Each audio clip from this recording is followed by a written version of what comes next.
Hello, everybody. Dave Neal here, stand-up comic and host of Bachelor Nation News. And this is a story we didn't know we'd have to be making today.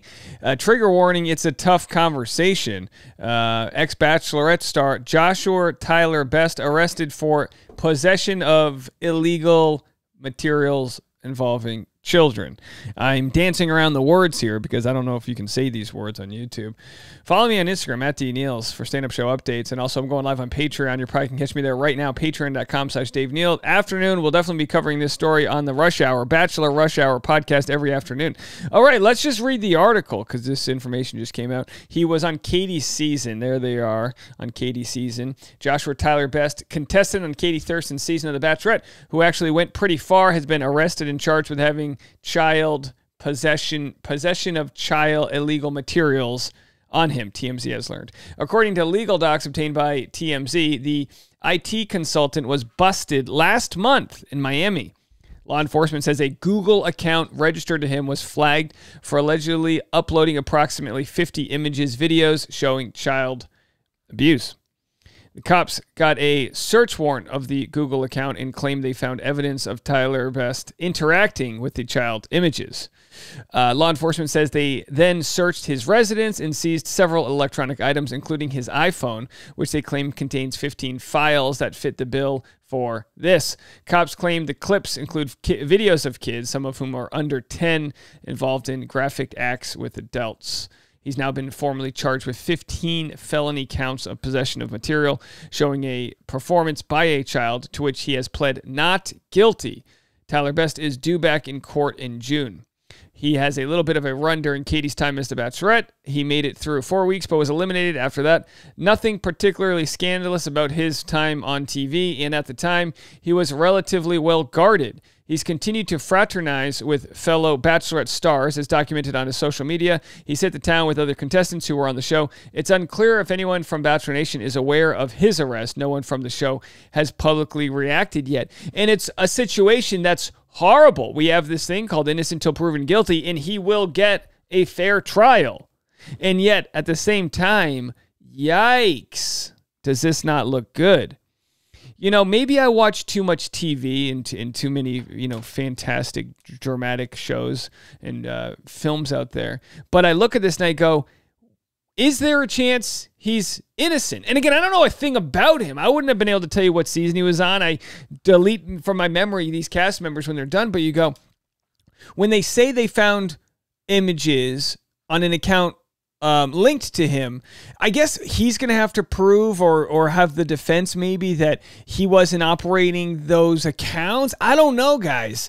Because obviously, like, there's movies where like things will be planted on someone's computer, and what would the reason be? What would the reason be for this evidence to be fabricated? Now, I've talked about this before, but like we obviously have a problem with entrapment with regards to like creating like fake terrorists in our country. I don't know if you keep up on these stories, but the government has no problem sort of radicalizing people, providing them weapons and a blueprint for attacks, and then they'll arrest them on potential terrorist charges, and it's just some lunatic who needs mental health ish, so that does exist. But why? What's the motivation? What would the motivation be?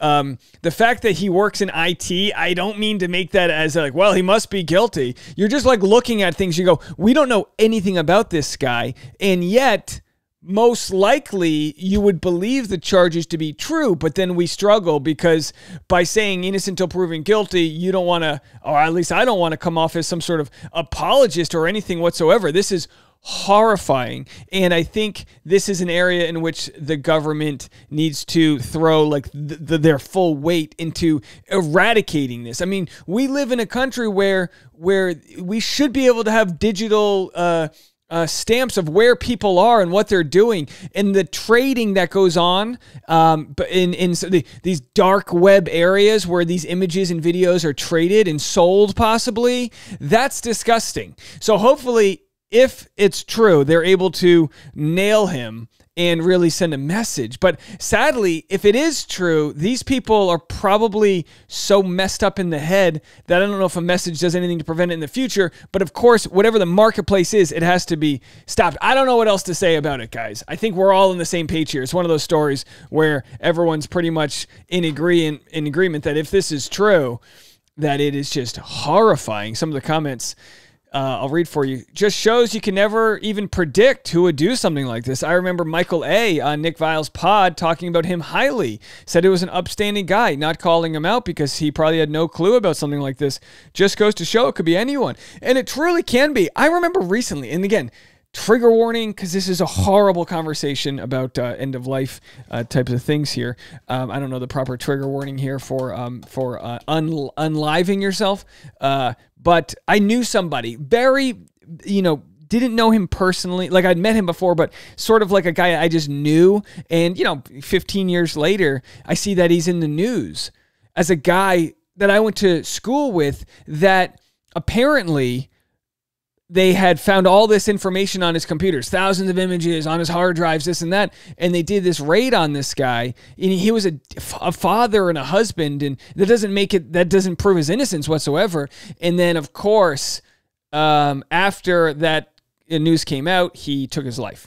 Now, could you say he took his life potentially because he was innocent and he was shamed? Maybe. But I think we all know that the guilt of knowing you're guilty and knowing that you're going to spend the rest of life in prison, and it's going to be a very terrible experience. As we know, these are the types of crimes that when you're in prison are not received well by your fellow inmates. So in his case here, like I'll say for the guy that I quasi knew who got busted and killed himself, you pray for the guy's wife and kids because they had nothing to do with this. It's a monster living within. And if the story's true here, which we will report on, it's for sure something that is icky. And what can you say? I look at these stories, and yesterday we made the Blake Horstman video, which of course was about Blake Horstman getting sued for something so trivial and stupid, defending himself, got sued for that, which I will have a little bit more information on the Patreon because there are things I can't share publicly that I'm hearing regarding that lawsuit. I'm going to talk about that today. But the idea that we covered that story yesterday and then followed it within the same story to talk about the shooting that happened on Monday, these are difficult conversations to have. And we look at like a story like this and you can write it off a little bit more by just going, well, statistically, this happens and the government is there and there's agencies to track it down and punish. And I guess, but for every person that's caught, I mean, how many are not, and I looked it up and I didn't even want to look this up. You know what I mean? You don't even want to look these things up, but I was looking up like how could you get off, on these charges and win if you're him? I guess like proving that you were maybe negligently surfing the internet for images and something accidentally got downloaded in another batch. I mean, this has happened. And again, but it's like, gosh, you wouldn't want to be the lawyer who has to take this case. Anyway, I guess, by all means, we'll cover this story because we just can't cherry pick which of the news in Bachelor Nation we cover. But I mean, what can I say? Let's just hope that the prosecution and everything works out. And I'm assuming, you have to assume, they wouldn't charge this guy without having concrete evidence. And we'll follow the story. Heavy one today. More content coming to you right after this.